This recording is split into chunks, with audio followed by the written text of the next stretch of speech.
ರಾಜ್ಯ ಬಿಜೆಪಿ ಮತ್ತೊಂದು ಹೈಡ್ರಾಮಾ. ಚುನಾವಣೆಯಲ್ಲಿ ಬೇಯಲ್ವ ಬಿಜೆಪಿ ಬೇಳೆ. ಸಿದ್ದು ಡಿಕೆಶಿ ಕೊಟ್ಟ ಡಿಚ್ಚಿ ಹೇಗಿದೆ ಗೊತ್ತಾ?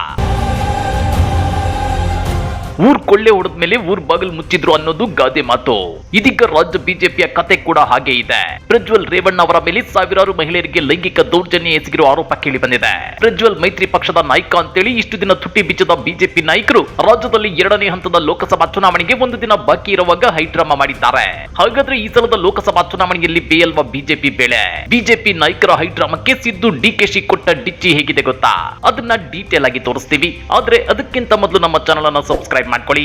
ಹಾಗೇನೇ ಪಕ್ಕದಲ್ಲಿರೋ ಬೆಲ್ ಬಟನ್ ಅನ್ನು ಪ್ರೆಸ್ ಮಾಡಿ.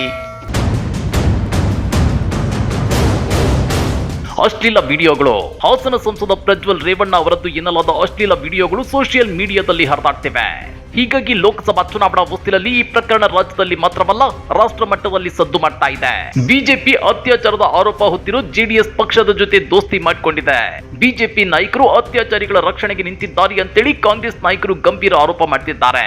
ಪರಿಸ್ಥಿತಿ ಹೀಗಿರುವಾಗಲೇ ಈ ಪ್ರಕರಣದಿಂದ ಇಮೇಜ್ ಡ್ಯಾಮೇಜ್ ಆಗದ ರೀತಿ ನೋಡಿಕೊಂಡ ಬಿಜೆಪಿ ನಾಯಕರು ಈ ಪ್ರಕರಣದ ಬಗ್ಗೆ ಇಷ್ಟು ದಿನ ಹೆಚ್ಚಾಗಿ ರಿಯಾಕ್ಟ್ ಮಾಡೋಕೆ ಹೋಗ್ತಿರ್ಲಿಲ್ಲ. ಆದ್ರೆ ಚುನಾವಣೆಗೆ ಇನ್ನು ಒಂದು ದಿನ ಬಾಕಿ ಇರುವಾಗ ಅಂದ್ರೆ ನಿನ್ನೆ ಪ್ರಧಾನಿ ಮೋದಿ ಮೊದಲ ಸಲ ರಿಯಾಕ್ಟ್ ಮಾಡಿದ್ರು. ಸಂಸದ ಪ್ರಜ್ವಲ್ ರಂತವರ ಬಗ್ಗೆ ಸಹಿಷ್ಣುತೆ ಇರಬಾರದು ಎಂದಿದ್ರು.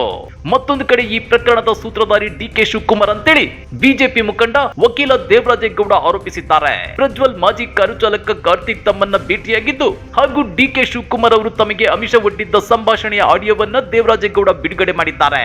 ಆ ಮೂಲಕ ಲೋಕಸಭಾ ಚುನಾವಣೆಗೆ ಒಂದು ದಿನ ಬಾಕಿ ಇರುವಾಗ ಮತದಾರರ ಮನೆ ಗೆಲ್ಲಲು ಬಿಜೆಪಿ ಗೇಮ್ ಪ್ಲಾನ್ ಮಾಡಿದೆ ಅನ್ನೋ ರಾಜಕೀಯ ವಿಶ್ಲೇಷಣೆಗಳಿವೆ.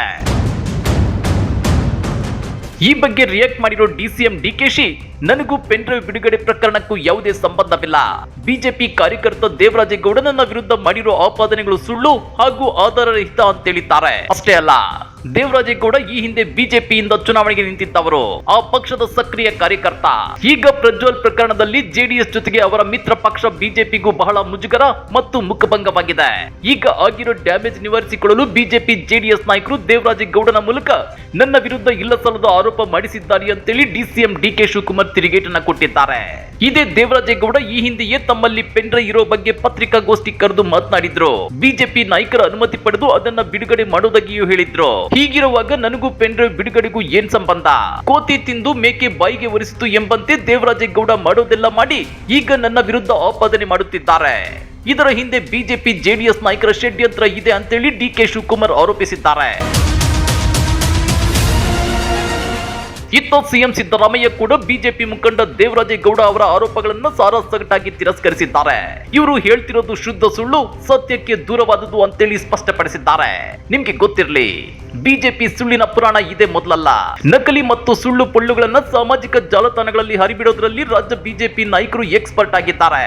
ಈ ಹಿಂದೆ ಎಚ್ ಡಿ ದೇವೇಗೌಡರು ತಾವು ಮುಂದಿನ ಜನ್ಮದಲ್ಲಿ ನಾನು ಮುಸ್ಲಿಂ ಆಗಿ ಹುಟ್ಟುತ್ತೀನಿ ಅಂತೇಳಿದ್ರು ಅಂತೇಳಿ ಸಿದ್ದರಾಮಯ್ಯ ಹೇಳಿದ್ರು. ಆದ್ರೆ ಸಿದ್ದರಾಮಯ್ಯನವರೇ ಮುಂದಿನ ಜನ್ಮದಲ್ಲಿ ಮುಸ್ಲಿಂ ಆಗಿ ಹುಟ್ಟುತ್ತೀನಿ ಅಂತ ಹೇಳಿದ್ರು ಅನ್ನೋ ರೀತಿ ಬಿಜೆಪಿ ಸೋಷಿಯಲ್ ಮೀಡಿಯಾದಲ್ಲಿ ಬಿಂಬಿಸಿತ್ತು. ಅದೇ ರೀತಿ ಯಡಿಯೂರಪ್ಪ ಬಿಜೆಪಿ ಅಧಿಕಾರಕ್ಕೆ ಬಂದ್ರೆ ರೈತರ ಸಾಲ ಮನ್ನಾ ಮಾಡೋದಾಗಿ ಹೇಳಿದ್ರು. ಆದ್ರೆ ಬಿಜೆಪಿ ಅಧಿಕಾರಕ್ಕೆ ಬಂದ ಮೇಲೆ ಯಡಿಯೂರಪ್ಪ ಉಲ್ಟಾ ಹೊಡೆದಿದ್ರು. ಎಲೆಕ್ಷನ್ ಟೈಮ್ ಅಲ್ಲಿ ಏನೋ ಭರವಸೆ ಕೊಡ್ತೀವಪ್ಪ, ಅದನ್ನ ಈಡೇರಿಸೋಕ್ಕಾಗುತ್ತಾ ಅಂತೇಳಿ ಕೇಳಿದ್ರು. ಅಷ್ಟೇ ಅಲ್ಲ, ನಾವೇನ್ ನೋಟ್ ಪ್ರಿಂಟಿಂಗ್ ಮಷಿನ್ ಇಟ್ಕೊಂಡಿದ್ದೀವ ಅಂತೇಳಿ ಪ್ರಶ್ನೆ ಮಾಡಿದ್ರು.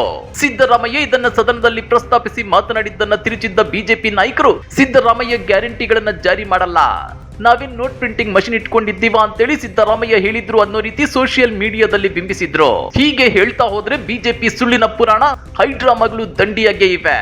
ಹೀಗಾಗಿ ಪ್ರಜ್ಞಾವಂತ ನಾಗರಿಕರು ಎಚ್ಚೆತ್ತು ಇಂಥ ಸಂಗತಿಗಳ ಬಗ್ಗೆ ಸೂಕ್ಷ್ಮವಾಗಿ ಅವಲೋಕಿಸಬೇಕಾಗಿದೆ. ಈ ಬಗ್ಗೆ ನೀವೇನಂತೀರಾ? ಕಮೆಂಟ್ ಮಾಡಿ, ವಿಡಿಯೋ ಲೈಕ್ ಮಾಡಿ, ಶೇರ್ ಮಾಡಿ. ಇಂಥ ಮತ್ತಷ್ಟು ರೋಚಕ ರಾಜಕೀಯ ಸುದ್ದಿಗಳನ್ನ ಮಿಸ್ ಮಾಡದೆ ನೋಡಬೇಕು ಅಂದ್ರೆ ನಮ್ಮ ಯೂಟ್ಯೂಬ್ ಚಾನಲ್ ಅನ್ನ ಸಬ್ಸ್ಕ್ರೈಬ್ ಮಾಡ್ಕೊಳ್ಳಿ.